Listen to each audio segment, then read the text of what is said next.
बिना पियाज रसुण तैयारी बैगणर ए रेसिपीटी को जदि आपण थरे चाखिबे बारंबार बनेगी खाइबापी इच्छा करेंगे।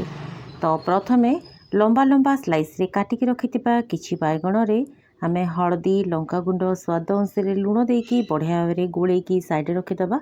एबे गोटे ब्लेंडिंग जार रे कंचा लंका सोरिष काजू ता सहित कोरा नड़िया आ अदा देकी ताकू चिकन करके ग्राइंड करदबा। एबे गैस उपरे गोटे कड़े बसैकी से तेल गरम करवा बैगण को पकईकी लाल लाल हैला पर्यंत छाणिकी बाहर करदबा। तो देखंतु बैगण को छाणीदेला एक्स्ट्रा तेल बाहर कर देइछि।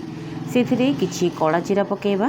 कला जीरा पकेइले फ्लेवर बहुत बढ़िया आसी थाए। तो देखंतु तापरे एथिरे आमे बट्टा मसला पकेइबा। स्वाद अनुसार लुण हल्दी और काश्मीरी लंका गुंड पकेइकी मसलाटी को किछि समय कषिदबा। तापरे एथिरे अध कप फ्रेश दही पकेइबा। दही को मध्य किछि समय बढ़िया भाव कषिदबा। मसला बढ़िया भाव कषिगला एथिरे बढ़िया टेस्ट आने अध चामच चीनी पकेइबा। तापरे एथिरे आमे दरकार मुताबक किछि गरम पानी देकी झोलटी को पाखापाखि 2 ରୁ 3 मिनिट फुटेदबा। तापरे एथिरे भजा बैगण पकेइबा कटा कंचा लंका पकेइबा। याकू घोड़ेकी मात्र 2 मिनिट फुटेबा। टेस्टी बैगण तरकारी आमर बनिकी रेडी।